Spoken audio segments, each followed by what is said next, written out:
So let love have its way with your heart.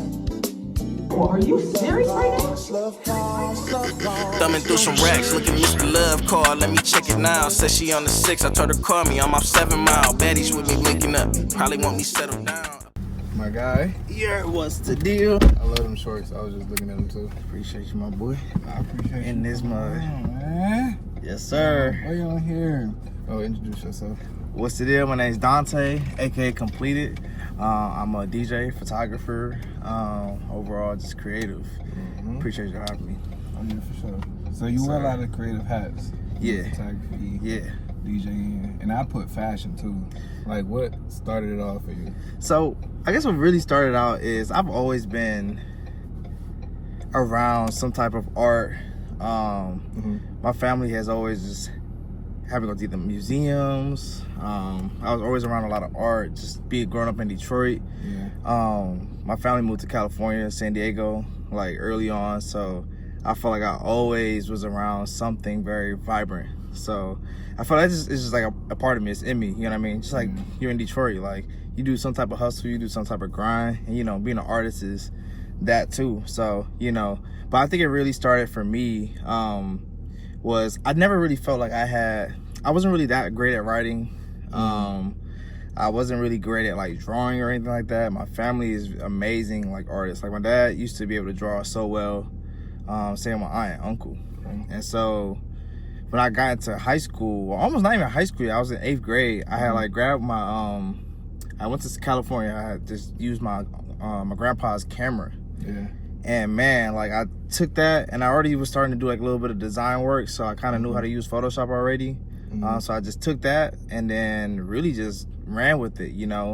When I came back to Detroit, my family used to always just save all of my like, my birthday money and stuff. So by the time like I got to, like, I think like it was like that Christmas of my high school year, I had bought like a camera and I just took that around everywhere with me, bro. Like I started there and then, yeah, my dad bought me my first lens. It was like a 50-1.8. It's like $100 like, you know, camera lens, but it was like the first kind of upgrade. And ever since then, I always had a camera in my hand. People know me first as a photographer. And so like wearing many hats, you know, like now people are starting to know me as a DJ. And so it's just interesting to see like, kind of like reimagining yourself as an artist. You know, I think you kind of get into this box of being, oh, this is who I am. But I've always told myself like, I don't want to just be this thing. I don't want to just be one person and put me in a box. I like so many different things too.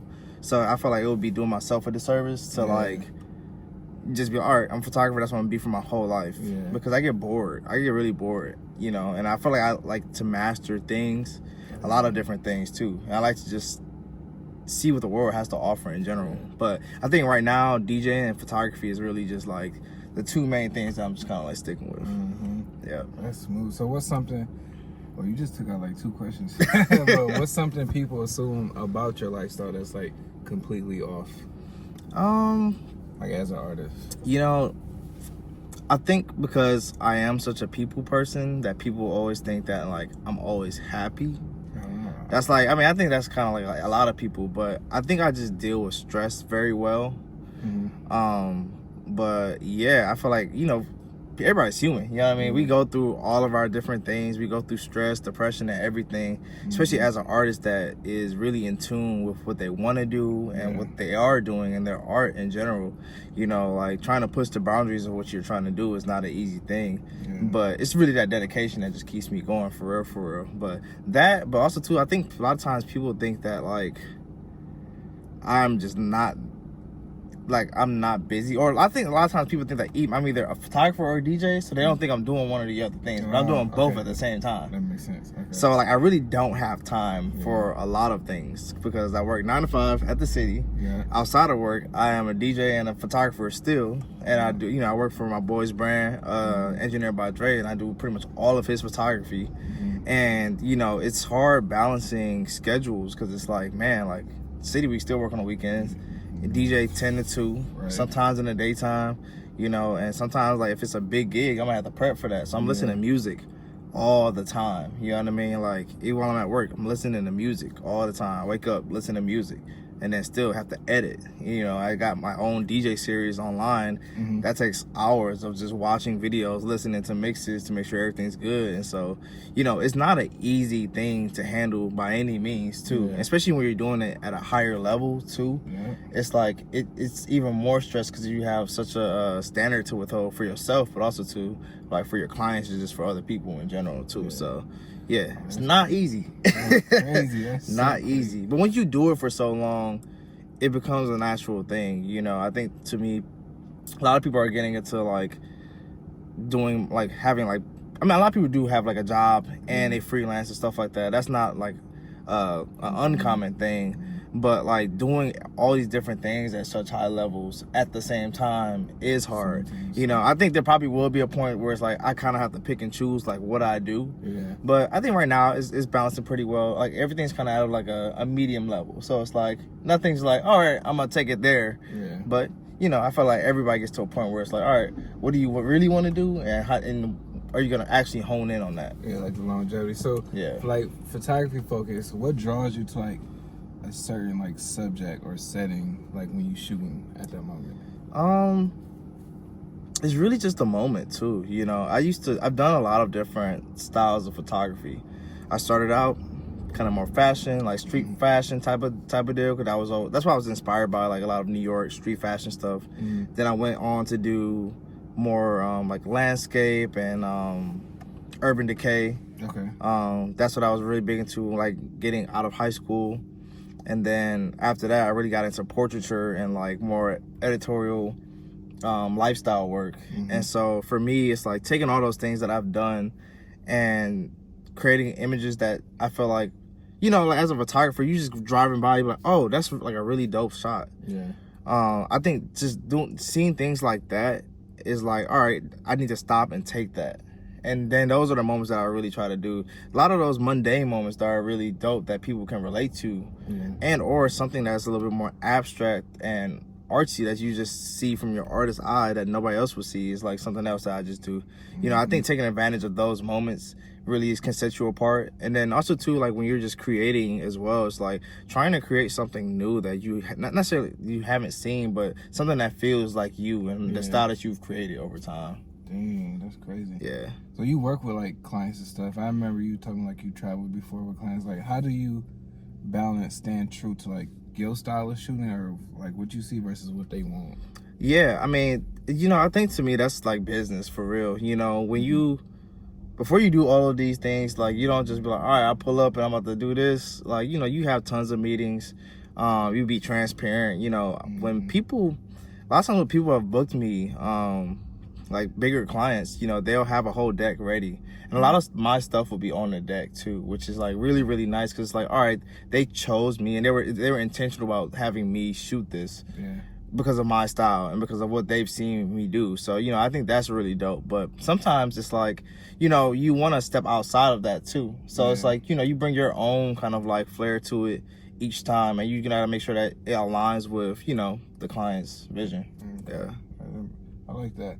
So for like DJing and like your performance life with like DJing, what's one of your most memorable gigs? Like whether it's good or bad? Like one of my most memorable gigs, I have so many because I've only been DJing like outside really, like taking gigs for really only like over a year. I've been DJing for about 2 years, but like really taking gigs for over a year. And I remember my first gig, and a lot of people loved it, but there was somebody that told me, they was like, yo, who was that last DJ? I was like, oh, that was me. She's like, yeah, that was terrible. What? But like sometimes you just have to realize that not everything is for everybody. And like I didn't really take it to heart because I'm like, whatever. But I knew that what I wanted to really do was to be a little bit more abstract with the music. I listen to a lot of more abstract music, not just like top 40 stuff. I barely listen to top 40. I really couldn't even tell you what's really on the top 40 charts except probably What the Helly. No, that's really all I kind of really know, to be honest. But I listen to a lot of house music. I've always listened to a lot of like jazz and just alternative R&B, just things that just, you know, people may know some of it, but like I listen to even deeper, more obscure music just because I feel like it allows me to broaden my like horizon when it comes to just sounds and rhythms and just people in general too, you know. So I think that was one of my most memorable. And then my most recent party that I did, the Intimate Night of R&B, that was my first party that I've ever done that I sold tickets for, like, myself. Oh, wow. And we sold out all of our tickets, and you're able to make so much money doing things by yourself. And it kind of shows, like, the weight of what you can do for other people and how much more that you can really like ask for from others. You know, sometimes like you like set your weight and like your standard of how much you should make off of just the gigs that you do until like you do something on your own and you're like, wow, like I can make like $5,000 in one night. Yeah. And I haven't even been DJing for 3 years. Crazy.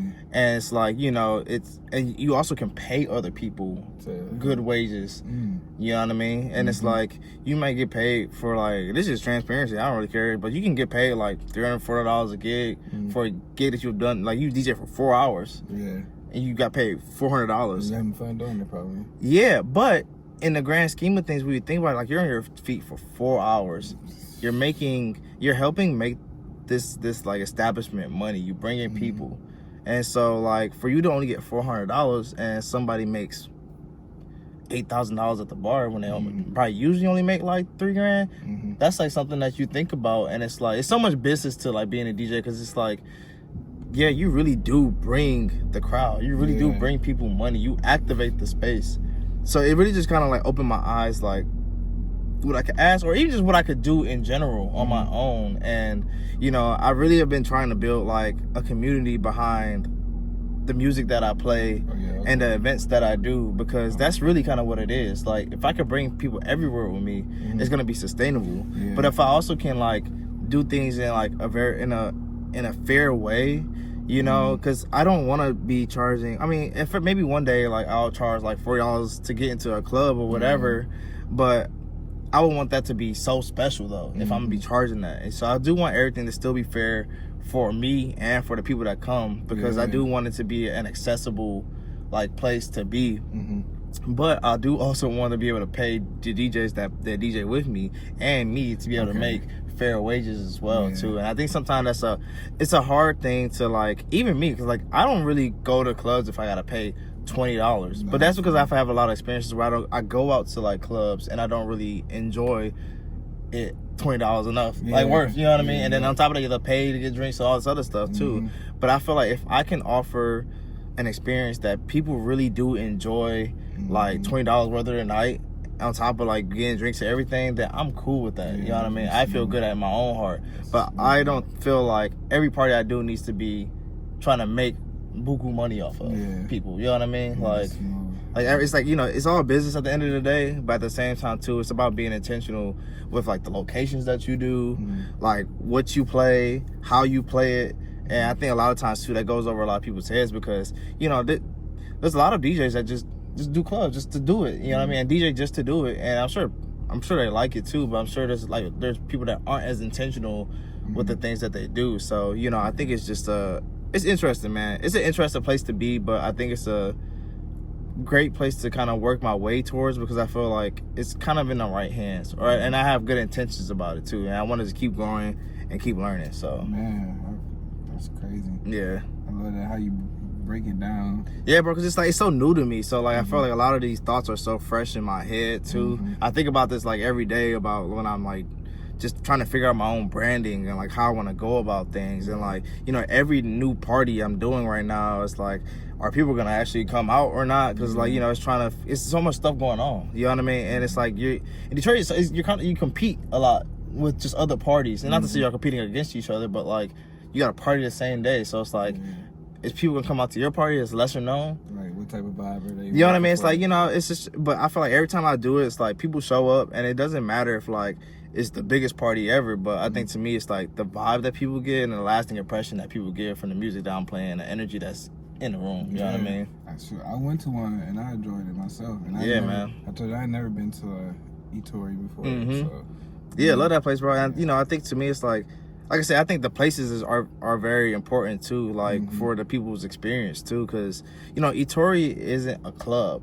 Yeah. But it's a good vibe, and I think to me we need more spaces where we can just vibe, and we can dance a little bit. But I think to me we don't have enough actual social places that set the right vibe for that. You know what I mean? But hey, it's coming. Yeah, we got some spaces on this way. What makes a set or event feel like it went right for you? Like at the end of the night, as long as people are dancing, as long as people are singing, and I feel like as long as I get to play the music that I wanted to play, there's been tons of events where it's like I can cater to the crowd. Yeah. But my biggest goal is that I want people to pop out because they like what I play, not because I play what they like. Okay, I get that. If what I'm playing is what they like, that's even better. But also, I just want people to be able to experience stuff differently. I don't want people to be like, "Oh, play this. This is what you're gonna play." Like this is like it's not about like that. I think to me, like that's what it has become too, especially like the club culture. It's like, oh, what they're gonna play in the club. Yeah. And I feel like too, I think that's why people book these different DJs, and like that's why these bigger DJs are so like well known around the world, because they play so much different music, but they have like you kind of know what to expect though. Like it's gonna be high energy, or it's gonna be a deep cut or type of party, or maybe you just don't know and you love that too. You know what I mean? Like some people are literally just music heads like that, where they can just go out and it don't matter what's playing, as long as it's good music, it's good music. You know what I mean? So that's what I'm trying to like cultivate here, is that type of person. Like it doesn't have to always. It can. It's a roller coaster. You know what I'm saying? You take people on a journey, and people just be down for the ride, for real. For sure. I just started learning like about like the following of DJs, and like them in different locations, and like, oh, I know this DJ gonna be at this location, so I'm gonna go here. So I do this pretty smooth. So your style stand out to me. So how does like fashion tie into your creativity? And I know like you be stylish like on your personal brand page, stuff like that. Yeah. I mean, to me, like I've always been into fashion since I was like it started with Cass, really. I mean, I've always been a little bit different since I was in high school. I feel like I was one of the people that was just a little bit before the curve, at least here in Detroit too. Like I was wearing skinny jeans and like doing the whole jerking dance stuff like before it was really a thing, and then it became a thing, and then it kind of transitioned. But I always just kind of did what I wanted to do and what felt comfortable with me. Okay. Like I really never like I feel like I'm not mad at trends, because I think sometimes I'm not the most fashion forward person, but like hey, sometimes I might need to go look on Instagram to get some inspo or whatever. But if I feel comfortable in it, then I'm cool. You know what I mean? If I feel comfortable and I feel like I feel like an individual in what I'm wearing, I enjoy it. But I feel like overall I have a pretty like simple style, but I feel like it's about how it fits. You know what I mean? And then after it fits well, then I can start exploring into like different colors and things like that. And then sometimes too, like I feel like just dressing regular too. Like I don't think everything has to be like extravagant either. You know what I mean? I think to me, like I said, it's just finding pieces that I can like live with forever. I love finding stuff like that.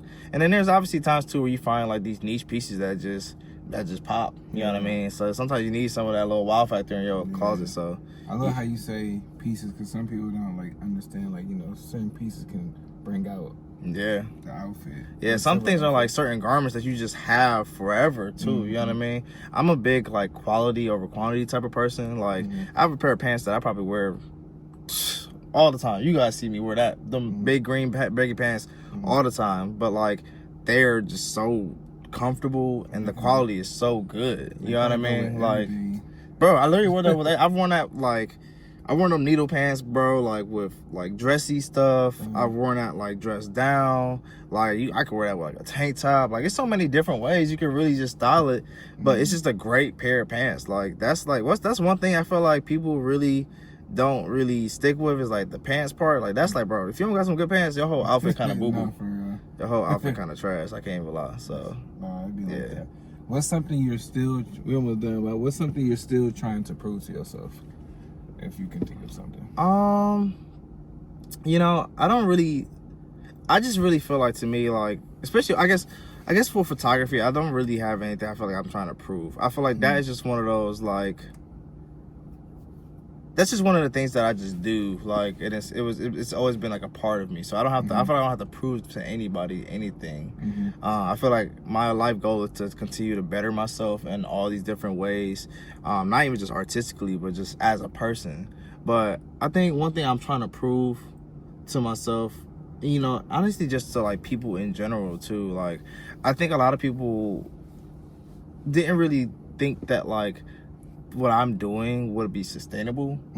But I've been like freelancing and just been a photographer for a very long time, and like doing pretty well. And I feel like everything that I've done, like I've been able to make money off of. Like I started making rugs for like a hot second. I sold like so many rugs just off like very lackadaisy and for good prices too. You know, but I feel like that's because I be hyper focused when I'm learning how to do something. So when I do it, I want to do it well, or good enough that it's like, all right, like I'm satisfied with that. You know, I'm not trying to be perfect with anything that I do, but I do want to like inspire people to take pride in like the art, but also take it very seriously with like the craft very seriously, especially like for DJing. I think that is such an important thing. But I want people to know that you can really make money off anything that you do if you do it properly. And then, you know, also too, like I'm not really even good at, I've been a photographer for so long, but I'm not good at like documenting my own things. But I do feel like I've been blessed that people have been able to experience it and they want to keep going back to that. But I think to me, like, that's one thing that I want to get better at, is probably documenting all the things that I do, or maybe having somebody else document it for me, you know what I mean? Because this probably could be so much bigger. Oh my God. It probably could be so much bigger if I actually recorded all the sets that I did, but It'd be so smooth. But I do enjoy like the grassroots like approach to what I've been doing. So yeah, I think that's pretty much it when it comes to like proving. I don't feel like I got to prove nothing. I really don't be feeling like I have to prove anything to nobody. This life I live in is like, it's like I built this from the ground up, from what my parents have give it to me, and my family's given it to me. And it's like, yo, like this is just what it is. Like I'm gonna take this to next level as much as I can, but I'm gonna do it organically. And I already know how I like want my lifestyle. I'm not like a bougie person. I don't need an extravagant lifestyle. I don't need too much, but I do feel like I'm deserving of a lot. So like I try my hardest at everything that I do, and then shoot, God got it from there.